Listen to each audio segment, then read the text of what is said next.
get going with Coach Van Gundy. David Grubb, you can go first. Coach is David Grubb from the Bird Rights. Can you talk about your involvement in the process of the draft process, and then just transitioning a rookie into your system and getting them in camp, and just how this year's shortened timeline affects that in getting ready for the season? Okay, I was not involved in the process. I mean, I'm just being honest. Like, I wasn't here very long. I hadn't watched college games during the year. Griffin Trajan kept me informed on guys. I knew very early on, taking the job, that they loved Kyra. So that I knew. But it wasn't like I was involved in the process and giving them input on, my recommendations on who they should draft or anything else. I'm trying to get ready, get a staff hired, get the system in, and all of that. So, and meet with our players and that. So I knew they loved him, and I'm excited to coach him. I do think it's a challenging environment for a rookie coming in, because Kyra's not going to get summer league.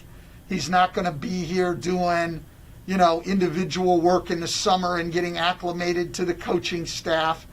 So it's a challenging environment, but I expect that he's going to come in and compete very hard for playing time and battle people, and we'll see what will happen, and he'll learn. Now the better part about it, I guess, for a guy like Kyra coming in is, with a new coaching staff, everything's going to be new to everybody out there. So it's not like, that you're coming in and these guys have played the last 3 or 4 years in the system and you're trying to catch up without having summer league. It's going to be new to everybody the first day we start practice. So in that way, he's not as far behind as he might be. Got to spin back around, guys. Hi, Stan. I'm Christian Clark with Null.com.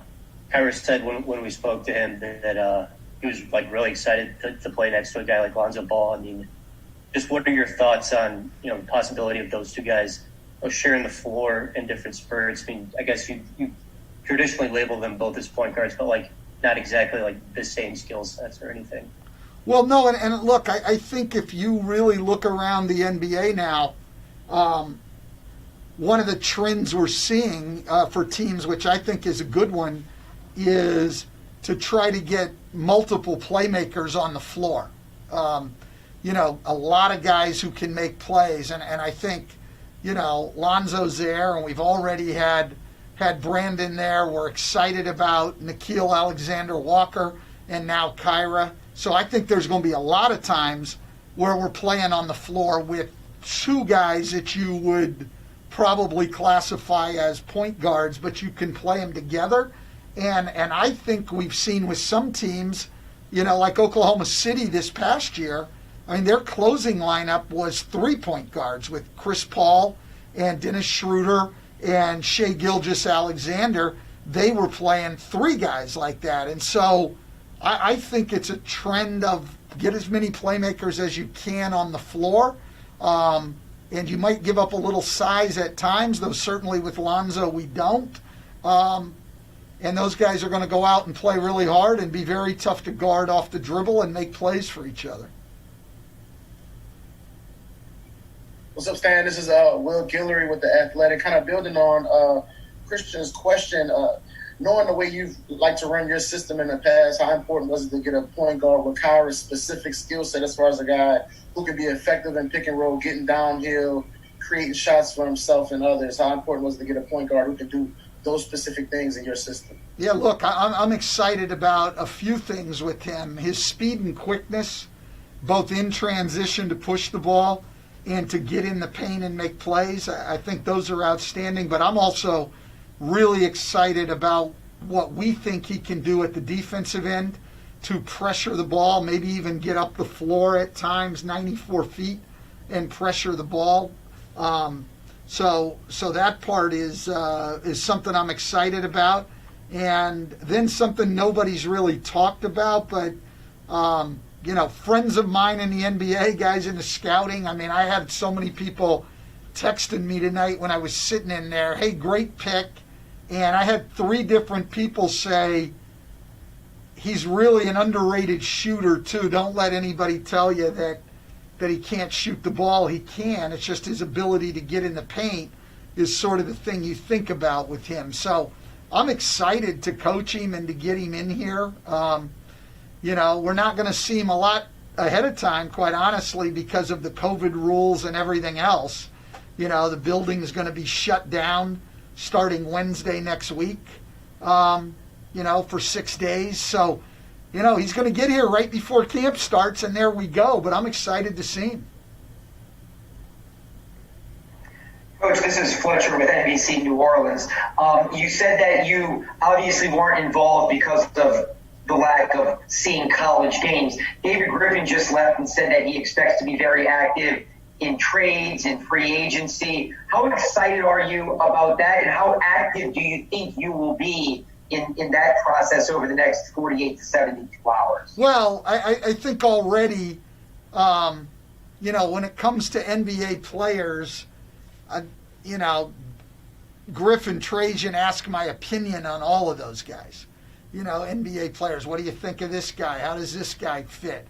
Compare these 2 guys. So with those guys, I'll have more input and more say.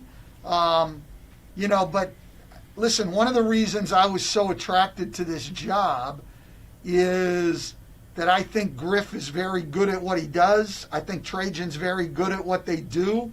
I trust those guys on player personnel. And when they ask for my opinion, I give it. But at the end of the day, it's going to be their decision on trades and free agencies.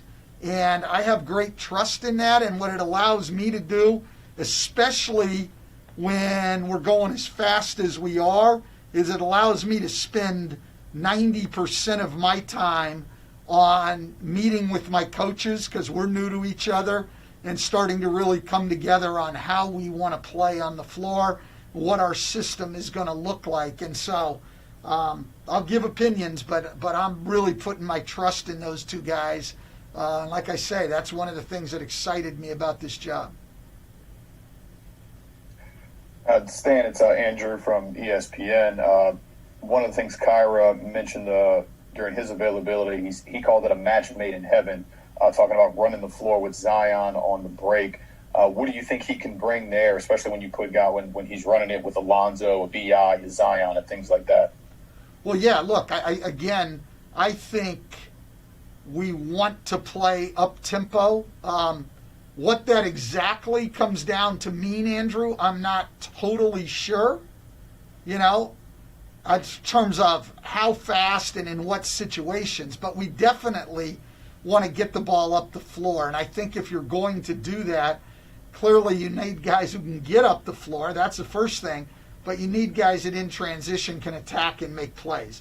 And the more of those guys you have, the better off you're going to be. And so to add another guy like Kyra, who can either be the guy leading the break and pushing the ball and making plays for other people, or can be the guy that we throw ahead to and he can go on the attack. I think he can fit in either place with us, and I think that's what happens when you have multiple ball handlers and you can play more interchangeably. Hey, Stan, Christian Clark here one more time. This is not really a draft question, but so far, have you had a chance to meet a lot of your guys in person? And what is just your sense of their sense of we're about to go through a very abnormal NBA season?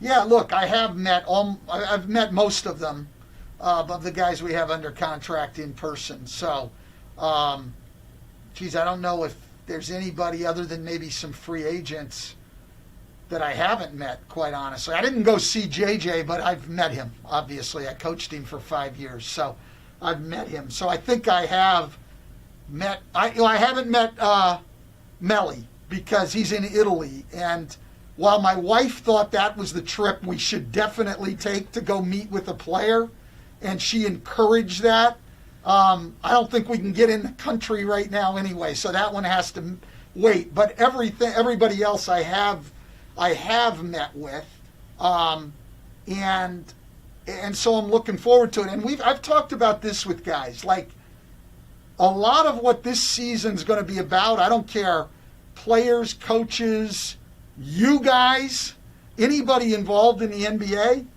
it's about adaptability. Like, it's not going to be what it has been. And so I don't care if it's you guys or me or the players. If you want to sit around and complain because it's not what you want and it's not what the season should be, if we can't get ourselves ready to play because, it's not as much fun because there's not enough people in the building, or, hey, listen, I mean, you can do that and you can have a lot of self-pity and you'll never be ready to play.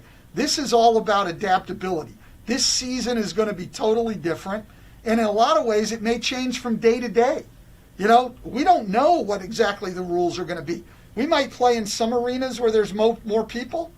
Golden State has said, right, that they're going to have people in the building. The Lakers have said they're not going to have anybody in the building. It's going to change from day to day. At times, you might have somebody test positive, and then you're going to have to quarantine, and you're going to lose them. Like, every day, you're going to come in, and it's going to be different. And for us to be good, we have to have the mindset of we are going to be ready to compete anytime, any place, under any conditions. And I have spouted that to them already, and will continue to, because that's the reality of this whole situation. And I'm not going to make excuses for myself or my coaching staff, and we're not going to make excuses as a team. This, it's cliche now, but it is what it is. This is the season. We have to approach it that way and play by the rules that we're going with this year. I mean, we got training camp dates today. I mean, like, we didn't know yesterday what we were doing with what we could do with training camp. Okay, well, that's the way it is. We got to be ready on the day they say we can start. Doug Mouton, go ahead. This is going to be the last question for Coach, everyone. Yeah, hey, this is Doug Mouton at WWL TV in beautiful downtown New Orleans. Look, I know you can't talk anything about any specifics, but would you say in general terms that you're excited about what the team has been able to accomplish in the last week or so? Well, yeah, I can't talk about any of that, so I'm just excited, Doug. I'm excited to be here. I'm excited to be with a front office that is very proactive and constantly thinking of ways to make things better. And I'm excited with the interactions I've had with our players. I'm excited about my staff. I'm excited about living in New Orleans. And I'm excited about getting started with camp. So I think what's fair to say is I'm excited. Great. Thanks so much, Coach. Appreciate it. Okay. Take care, guys.